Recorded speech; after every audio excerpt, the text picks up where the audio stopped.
नमो बुद्धाय। स्वागत है आप सभी का। आप लोग देख रहे हैं बुद्धाज टीचिंग चैनल। हम यहाँ वर्षावास विशेष उपलक्ष्य में विशेष धम्म देशना लेके हमेशा जैसा आज भी आए हैं। हम विशेषतः हर दिन शाम के 7 बजे आप लोगों के लिए प्रत्यक्ष धम्म देशना कार्यक्रम लेके आते हैं। तो आज भी धम्म देशना लेके आए हैं। सर्वप्रथम आप लोगों के जीवन में बुद्ध धम्म संघ का आशीर्वाद हमेशा हमेशा रहे, ऐसी कामना करते हैं और बुद्ध धम्म संघ को पाली गाथा द्वारा वंदना करते हैं। अरहं सम्मा सम्बुद्धो भगवा बुद्धं भगवन्तं अभिवादेमि। स्वाखातो भगवता धम्मो धम्मं नमस्सामि। सुपतिपन्नो भगवतो सावक संघो संघं नमस्सामि। महाकारुणिक तथागत बुद्ध धम्म संघ को त्रिबार वंदना। तो आइए आज का धम्म देशना कार्यक्रम की तरफ आगे बढ़ते हैं। ये जो बुद्धवाणी धम्म देशना मानव हित कल्याणकारी और बुद्धवाणी है। ये धम्म देशना को आप भी अच्छे से सुनिए और अपनों को भी सुनाइए और बुद्धवाणी ज़्यादा से ज़्यादा समझ के अपने व्यवहार में पालन करते हुए ये जीवन को सफल बनाए, सार्थक बनाए। तो आइए आज का कार्यक्रम शुरू करते हैं। समन्ता चक्रवालेषु अत्र गच्छन्तु देवता। सतामं मुनिराजस्य शृण्वन्तु सद्गमोक्खदं। धम्मश्रवणकालो अयं बदन्ता। धम्मश्रवणकालो अयं बदन्ता। धम्मश्रवणकालो अयं बदन्ता। नमो तस्स भगवतो अरहतो सम्मा सम्बुद्दस्स। नमो तस्स भगवतो अरहतो सम्मा सम्बुद्दस्स। नमो तस्स भगवतो अरहतो सम्मा सम्बुद्दस्स। सर्वप्रथम महाकारुणिक तथागत भगवान बुद्ध को त्रिबार वंदन करते हैं। महाकारुणिक तथागत बुद्ध द्वारा देशित सुआख्यात धम्म को त्रिबार वंदन करते हैं। महाकारुणिक तथागत बुद्ध के आर्य श्रावक संघ को त्रिबार वंदन करते हैं। परम पूजनीय बोधिसत्व डॉक्टर बाबा साहब अम्बेडकर और आज के कार्यक्रम में उपस्थित संपूर्ण श्रद्धा संपन्न बुद्धि संपन्न उपासक उपासिकाएं, विशेष धम्म देशना अंतर्गत आज हम विशेषतः बात करने वाले हैं मनुष्यों में सर्वश्रेष्ठ कौन है। यह मनुष्य सारे प्राणी जगत में सर्वश्रेष्ठ प्राणी माना जाता है। सबसे श्रेष्ठ ये मनुष्य जीवन है। इसलिए यह मनुष्य जीवन दुर्लभ है। किच्छु मनुष्यपति लाभो, ये मनुष्य जीवन दुर्लभ है। अगर ये मनुष्य जीवन इतना दुर्लभ है, मनुष्य जीवन सारे प्राणियों में सर्वश्रेष्ठ है, तो मनुष्यों में सर्वश्रेष्ठ कौन है? आज हम इसके विषय में थोड़ा सा चर्चा करेंगे। सारे प्राणियों में से सर्वश्रेष्ठ प्राणी के रूप में मनुष्य को लिया जाता है। इसलिए भी सारे प्राणियों में मनुष्य श्रेष्ठ है, क्योंकि हम में चिंतन मनन करने की शक्ति है, हम में विवेक बुद्धि है, हम में प्रज्ञा है। हम हर चीज़ को अच्छा है तो अच्छा है जान सकते हैं, बुरा है तो बुरा जान सकते हैं, कुशल है तो कुशल पहचान सकते हैं, अकुशल है तो अकुशल पहचान सकते हैं, पाप है तो पाप, धम्म है तो धम्म हम अच्छे से जान सकते हैं। और इतना ही नहीं, हम चाहे तो जितने भी अकुशल पाप है उससे दूर रह सकते हैं, और जितने भी कुशल है, पुण्य है, धम्म है, उस कार्य में आगे बढ़ सकते हैं। तो हम में ये विशेष गुण धम्म है, इसलिए सारे प्राणी जगत में मनुष्य जीवन को सर्वश्रेष्ठ माना जाता है। दूसरे प्राणी में ये गुण धम्म नहीं है। कोई भी पशु, पंछी, जीव, जंतु, कीट, पतंग, किसी में भी ये गुण धम्म नहीं है। इसलिए सारे प्राणी जगत में दृश्य, अदृश्य, छोटे, मध्यम, बड़े, पानी में रहने वाले, जमीन में रहने वाले, आकाश में रहने वाले, जितने भी प्राणी हैं, सारे प्राणी जगत में मनुष्यों को सर्वश्रेष्ठ प्राणी माना जाता है। अब हम बातें ये कर रहे हैं कि ये मनुष्य जीवन सभी प्राणियों में सर्वश्रेष्ठ है, तो मनुष्यों में सर्वश्रेष्ठ कौन है? अगर मनुष्यों में सर्वश्रेष्ठ लेना है तो किस रूप से लिया जाना चाहिए, किस तरह से लिया जाना चाहिए? क्या उनका धन संपत्ति से मापना चाहिए? क्या उनका जात से मापना चाहिए? क्या उसका ताकत से, बलवान से मापना चाहिए? क्या उसका बुद्धि, दिमाग से मापना चाहिए? क्या वो कौन से घराने में जन्म हुआ, राज परिवार में जन्म हुआ, या सेठ महाजन में जन्म हुआ, या सामान्य परिवार में जन्म हुआ, इस हिसाब से मापना चाहिए? किस हिसाब से मापना चाहिए? अगर मनुष्यों में सर्वश्रेष्ठ मापना है तो निश्चय ही हम धन संपत्ति से नहीं माप सकते। निश्चय ही उसके मतलब जात से, या वो कौन से घराने में जन्म हुआ, उससे भी नहीं माप सकते। अगर मनुष्यों में सर्वश्रेष्ठ मापना है तो उसका गुण धम्म है, उसका अच्छे कर्म है। जो व्यक्ति अच्छे से अच्छे कर्म करते हैं, शरीर से अच्छा करते हैं, वाणी से अच्छा बोलते हैं, मन से अच्छा सोचते हैं, और जो व्यक्ति में अच्छे से अच्छे गुण धम्म है, वो अच्छा है, वो श्रेष्ठ है। इसलिए अगर मनुष्यों में सर्वश्रेष्ठ मापना है तो उसका गुण धम्म देखना है, उसका अच्छे कर्म देखना है। तो आइए हम देखते हैं कि मनुष्यों में सर्वश्रेष्ठ कौन है या कौन हो सकता है। सबसे पहले पृथक जन जो अज्ञानी मनुष्य होता है, उनमें से केवल शीलवान होने की प्रयास कर रहे मनुष्य ही श्रेष्ठ है। मतलब दुनिया में बहुत सारे पृथक जन है, बहुत सारे अज्ञानी है, जिसको अच्छे बुरे का पहचान ही नहीं है तो मनुष्य ही है, तो उसको दुर्लभ जीवन ही प्राप्त हुआ, सारे प्राणियों में सर्वश्रेष्ठ जीवन प्राप्त हुआ।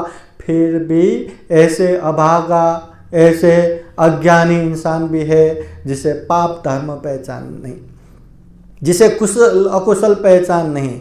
मतलब पाप करके मैं पाप कर रहा हूँ ये भी नहीं जानता, पुण्य करके मैं पुण्य कर रहा हूँ ये भी नहीं जानता। तो ऐसे व्यक्ति पाप से दूर नहीं हो सकता और पुण्य कार्य में आगे भी नहीं बढ़ सकता। तो ऐसे पृथकजन बहुत सारे लोग हैं।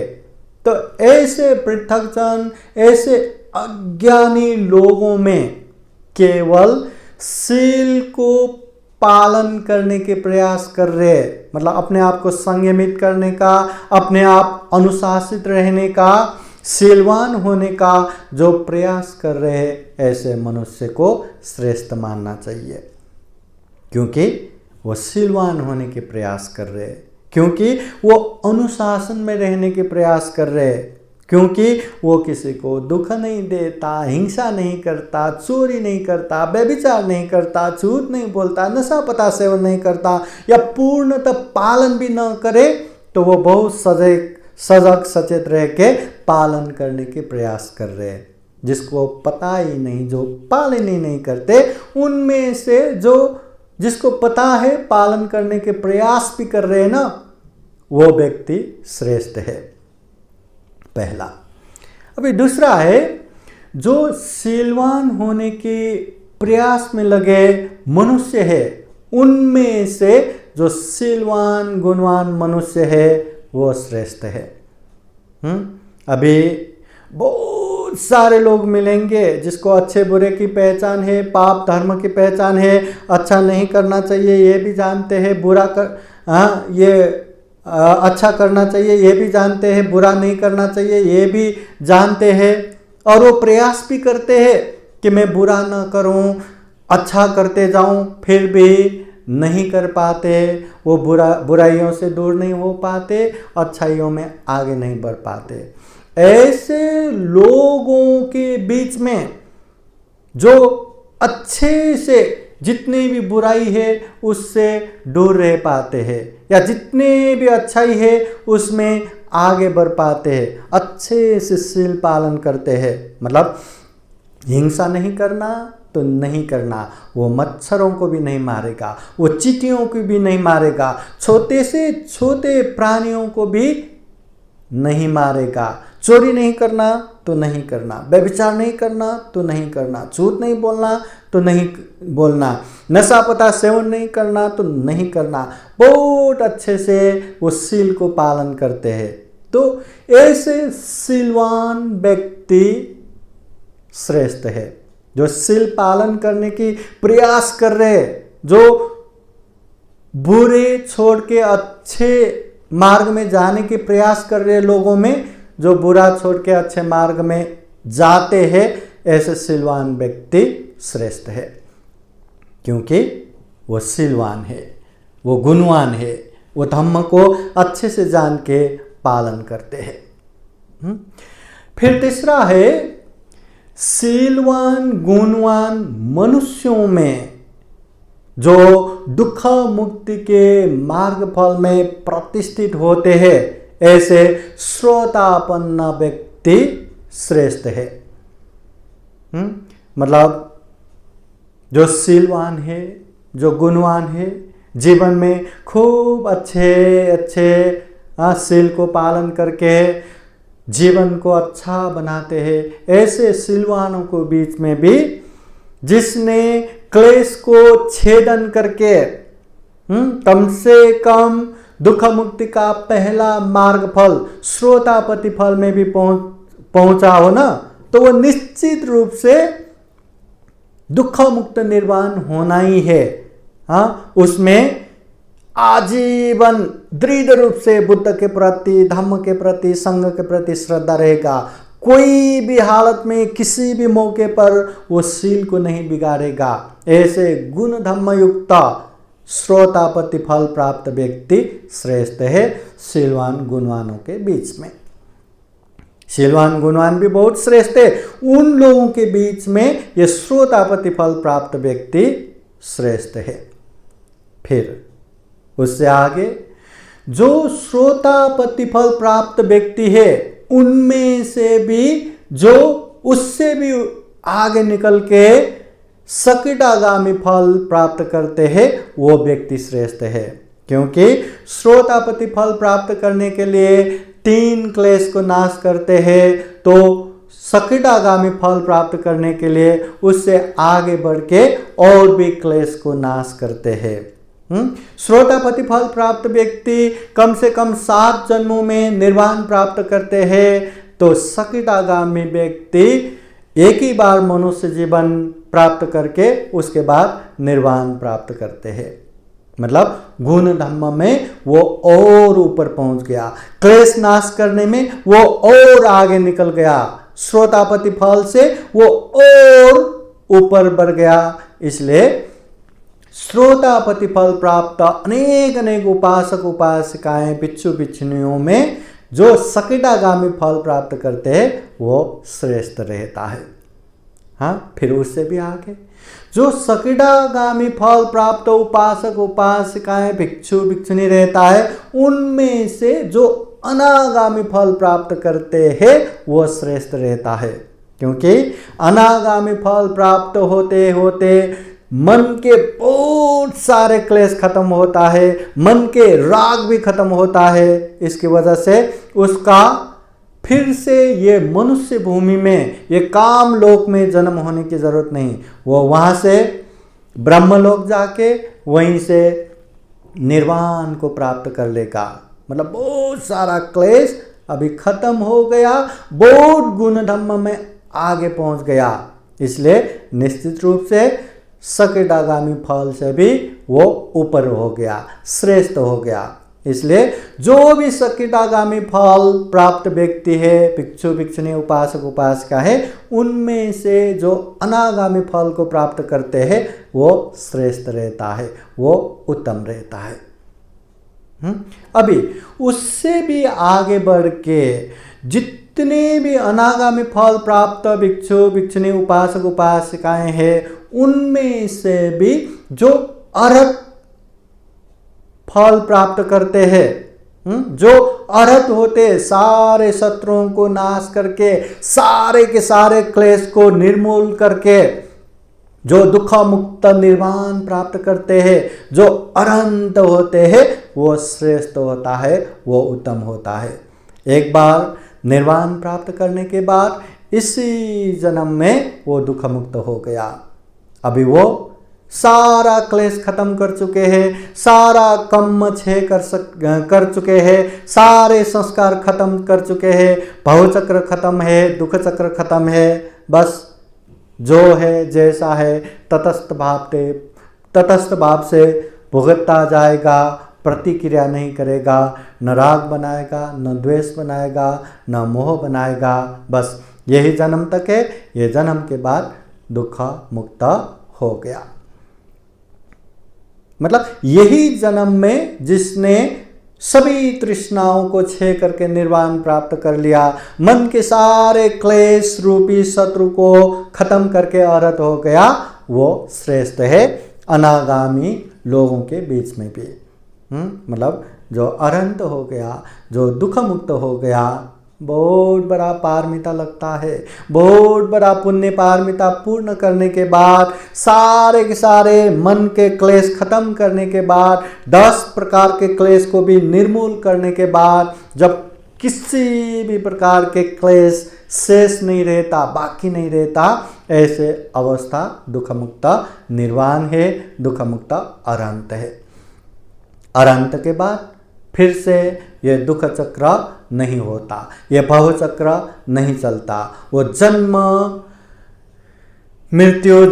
मृत्यु का ये श्रृंखला खत्म होता है, तो उसका जीवन धम्म चक्र हो गया, वो दुख मुक्त हो गया, वो सभी दुखों से मुक्त निर्वाण हो गया, अरहंत हो गया। इसलिए इस दुनिया में श्रोतापति फल प्राप्त व्यक्तियों से भी ऊपर सकिटागामी प्राप्त व्यक्ति श्रेष्ठ है। सकिटागामी फल प्राप्त व्यक्तियों से भी ऊपर अनागामी फल प्राप्त व्यक्ति श्रेष्ठ है। अनागामी फल प्राप्त व्यक्तियों से भी ऊपर अरहंत फल प्राप्त व्यक्ति, निर्वाण प्राप्त व्यक्ति श्रेष्ठ है। अभी इससे भी ऊपर जो व्यक्ति दुख मुक्त हो चुके हैं, अरहंत हो चुके हैं, निर्वाण प्राप्त हो चुके हैं, ऐसे मनुष्यों से भी जो प्रत्येक बुद्ध रहता है वो श्रेष्ठ रहता है। क्योंकि अरहंत होने के लिए एक इंसान को 10 पारमिता पूर्ण करना रहता है। दान पारमिता, शील पारमिता, निष्क्रम पारमिता, वीर्य पारमिता, प्रज्ञा पारमिता, शांति पारमिता, सत्य पारमिता, अधिष्ठान पारमिता, मैत्री पारमिता, उपेक्षा पारमिता। ये 10 पारमिता जो व्यक्ति पूर्ण करते हैं वो दुख मुक्त अनंत होते हैं, अनंत हो सकते हैं। और अनंत होने के लिए तथागत बुद्ध का उपदेश सुन के अभ्यास करके अनंत होना रहता है। मतलब दुनिया में कोई बुद्ध रहा और बुद्ध का उपदेश सुन के ही ये अनंत होते हैं। मगर प्रत्येक बुद्ध वो है जो बिना कोई बुद्ध का उपदेश सुने खुद ही पारमिता पूर्ण करके ज्ञान प्राप्त करते हैं, दुख मुक्त होते हैं, वो प्रत्येक बुद्ध और सम्यक बुद्ध में ये फर्क है कि प्रत्येक बुद्ध खुद होके ज्ञान प्राप्त करते, दुख मुक्त होते, मगर किसी को भी प्रचार प्रसार नहीं करते, किसी को भी धम्म देशना नहीं देते। दुख मुक्त हो गया, जीवन का अंत हो गया, खत्म। जब लोक में सम्यक संबुद्ध आते हैं, वो बताते हैं, तभी पता चलता है दुनिया में कब प्रत्येक बुद्ध आए कब गए, तभी पता चलता है। प्रत्येक बुद्ध होने के लिए 10 पारमिता के अलावा 10 उप पारमिता भी पूर्ण करना रहता है। हाँ, 20 पारमिता जो व्यक्ति पालन करते हैं, पूर्ण करते हैं, वो व्यक्ति प्रत्येक बुद्ध हो सकते हैं। इसलिए अनंत से भी श्रेष्ठ है प्रत्येक बुद्ध।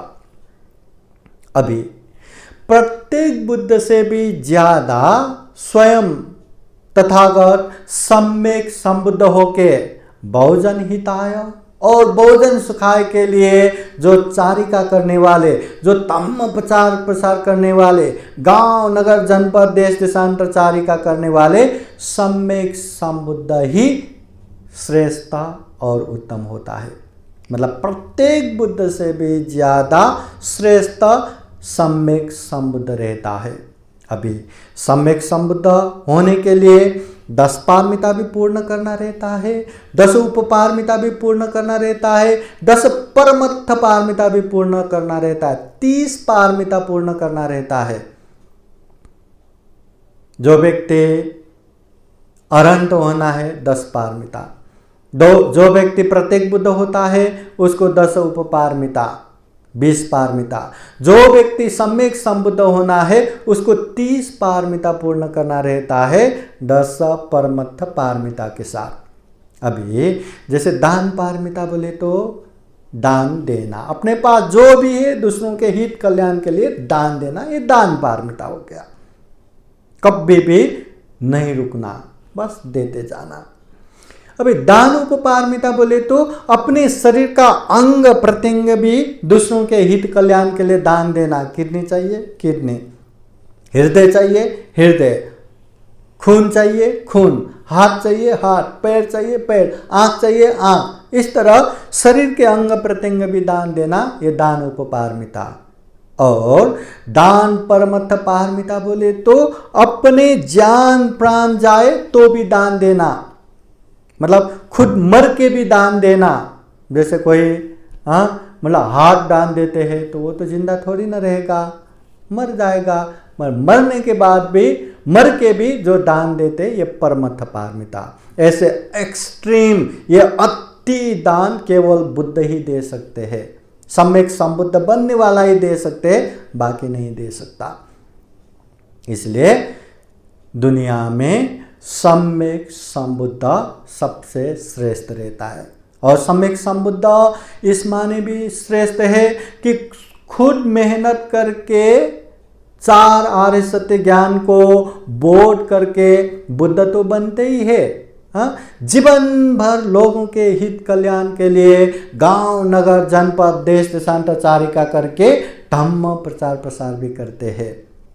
और उनके सानिध्य में आके, उनके पास आके बहुत सारे लोग, करोड़ों करोड़ लोग ये जीवन को सफल सार्थक बनाते हैं और दुख मुक्ति का मार्ग फल, श्रोतापति फल, सकितागामी फल, अनागामी फल, अरहत प्राप्त करने वाले भी बहुत रहता है। बहुत सारे उपासक उपासिका बन के रहते और बहुत सारे सन्यासों के भिक्षु भिक्षुनी भी बनते हैं।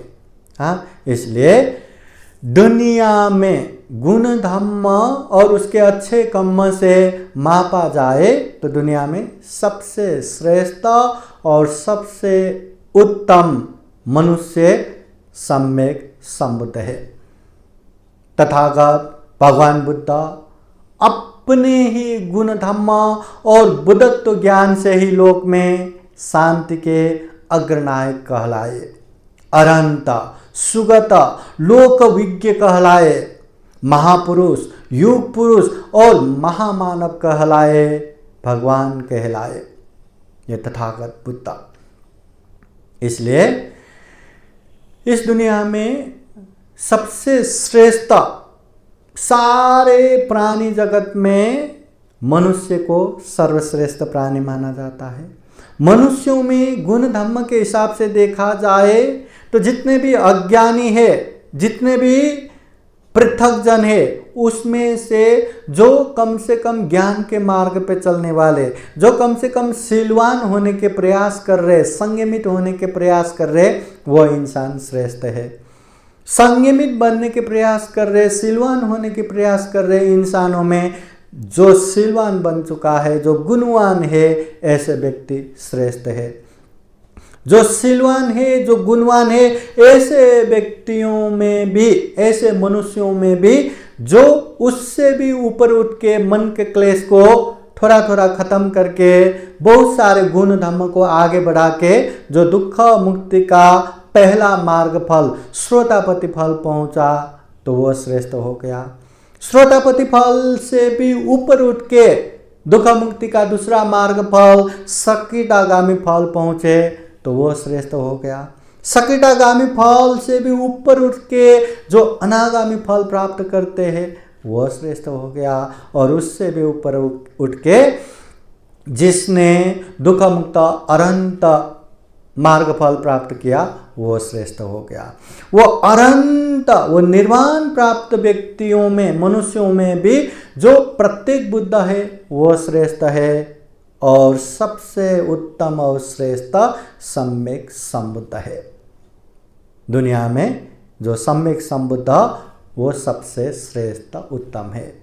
जहाँ जहाँ बुद्ध विचरण करते, वहाँ वहाँ लोगों का बहुत ही हित कल्याण होता है। बहुत सारे लोगों का दुख मुक्त होता है या जीवन में सुख शांति मिलता है। इसलिए लोक में बुद्ध उत्पन्न होना बहुत ही दुर्लभ है। लोक में बुद्ध सबसे श्रेष्ठ है।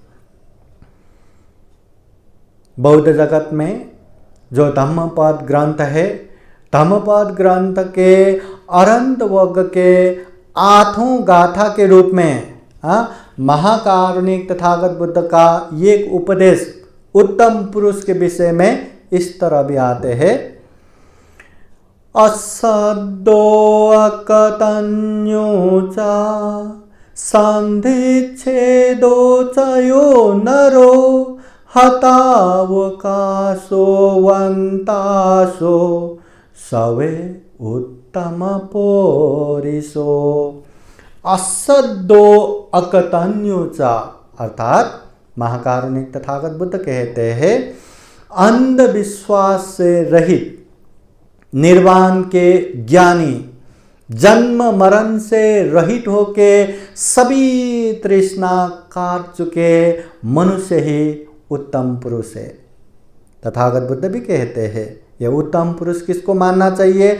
जो अंधविश्वास में नहीं रहता, मिथ्या दृष्टि में नहीं रहता, जो निर्वाण साक्षात्कार करते हैं या सभी तृष्णाओं को खत्म करते हैं, जो जन्म मरण से रहित होते हैं या उसका बार बार जो जन्म मरण का सिलसिला है वो खत्म होते हैं, जिसने सारे तृष्णा को काट चुके हैं, छेदन कर चुके हैं, ऐसे व्यक्ति को ही उत्तम पुरुष या उत्तम श्रेष्ठ मनुष्य कहा गया है। उत्तम पुरुष दुर्लभ होना, और जहां उत्तम पुरुष होंगे वहां सुख शांति वृद्धि होने के उपदेश भगवान बुद्ध ने बताया है। हाँ, ये उत्तम पुरुष, ये सत्पुरुष दुनिया में उत्पन्न होना ये भी दुर्लभ है। और जहाँ जहाँ ऐसे सत्पुरुष का जन्म होता है वहाँ वहाँ लोगों का कल्याण होता है, वहाँ वहाँ अनेक तरह से सुख शांति का वृद्धि होता है, बढ़ोतरी होता है। ये इस तरह के तथागत बुद्ध के वाणी धम्मपद ग्रंथ के बुद्ध वर्ग में इस तरह आया है। तो तथागत बुद्ध कहते हैं, दुर्लभो पुरुषाजन्यो न शोषाबत जायति यथ सो जायति धीरो टंकुलं सुखमेधति। दुर्लभो पुरुषाजन्यो, महाकारुणिक तथागत बुद्ध कहते हैं उत्तम पुरुष दुर्लभ है, जो अच्छे है, जो सत्पुरुष है, ऐसे व्यक्ति दुर्लभ है।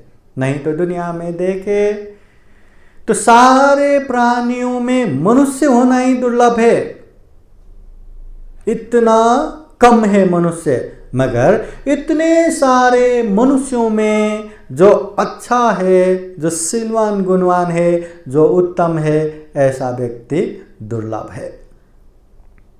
फिर तथागत बुद्ध कहते हैं, नसु सब्बत जायति, ऐसे उत्तम पुरुष या उत्तम मनुष्य हर जगह पे पैदा नहीं होते। वो धीर पुरुष जहां उत्पन्न होते हैं उस कुल में सुख की वृद्धि होती है। मतलब जहां जहां ऐसे उत्तम पुरुष का जन्म होता है वहां वहां सुख और शांति फैलता है। यह महाकारुणिक तथागत बुद्ध के उपदेश है। महाकारुणिक तथागत बुद्ध धम्मपद में इस तरह भी बताते हैं, बुरे मित्रों का साथ न करे, न अधम्म पुरुषों का सेवन करे, अच्छे मित्रों की संगति करे, उत्तम पुरुषों की संगति करे। मतलब जीवन में हमेशा जो भी गलत या बुरे मित्र है ऐसे मित्रों से दूर रहना चाहिए, और जो अधम्म है उससे भी दूर रहना चाहिए। हमेशा अच्छे मित्रों का संगत करना चाहिए और अच्छे उत्तम पुरुषों का संगत करना चाहिए। तो आप लोगों ने जान लिया होगा कि दुर्लभ मनुष्य जीवन में इतने सारे मनुष्यों में सर्वश्रेष्ठ किसे कहते हैं। तो हम भी सर्वश्रेष्ठ हो सकते हैं। दुर्लभ जीवन मिला है, प्राणियों में सर्वश्रेष्ठ तो है ही। अब जितना गुण धर्म हम पालन करेंगे, जितना ये अच्छे कर्म करेंगे, उसी तरह हम भी मतलब श्रेष्ठ होता जाएगा। देखा जाए तो सभी लोगों में एक अच्छे गुण धर्म तो है, सभी लोगों में मन में हीरा जैसा बोधि चित्त तो है, मगर वो हीरा कितना भी चमकदार हो, अगर कीचड़ में पड़े तो उसका चमक खो देता है। जब तक वो हीरे को कीचड़ से निकाल के साफ नहीं करते ना, तब तक वो उसका चमक बाहर नहीं आ सकता। वैसे ही हमारे मन में भी बोधि चित्त है, हम भी सर्वश्रेष्ठ हो सकते हैं, मगर क्या है ना, अनेक क्लेश आश्रव, अनेक राग द्वेष मोह कीचड़ से उसको ढक के रखा है, इसलिए वो बाहर आ नहीं पा रहे। तो हम वो कीचड़ को साफ करेंगे, हम क्लेश को नाश करेंगे, तो हमारे अंदर के बोधि चित्त भी बाहर आएगा और हम भी दुर्लभ मनुष्य में सर्वश्रेष्ठ मनुष्य हो पाएंगे। ऐसा सर्वश्रेष्ठ मनुष्य हो सके यही कामना करते हैं।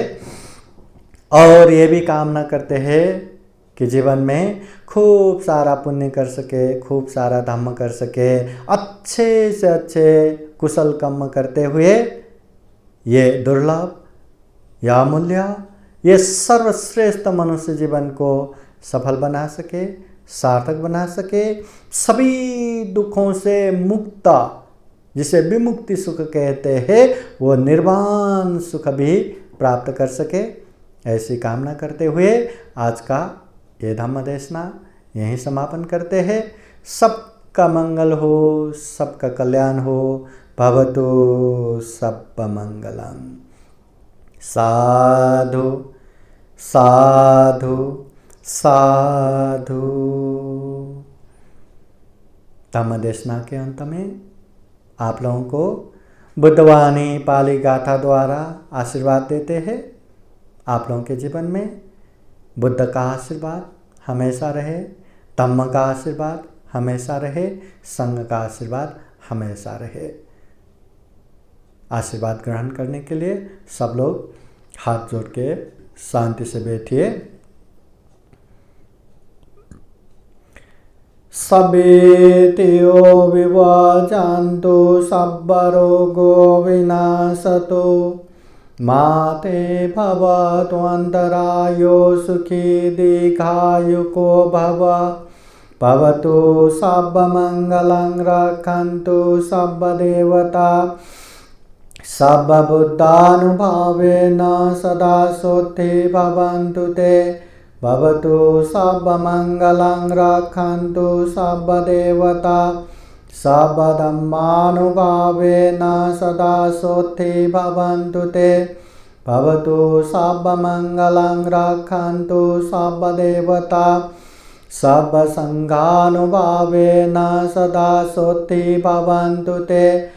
एचितं पाचितं तुय्यं क्षिप्रमेव समिजतु सबे पुरन्तु चेतसङ्कल्पा छन्दोपन्नरसो यथा। आयु आरोग्य सम्पत्ति सर्ग सम्पत्तिमेव च अथो निब्बाण सम्पत्ति इमिनाते समीचतु। साधु साधु साधु। बुद्धं नमामि, धम्मं नमामि, संघं नमामि, अहं वन्दामि सर्वदा। सबका मंगल हो, सबका कल्याण हो, सुखी हो, सुखी हो, सुखी हो। आज का कार्यक्रम यहीं संपन्न होता है।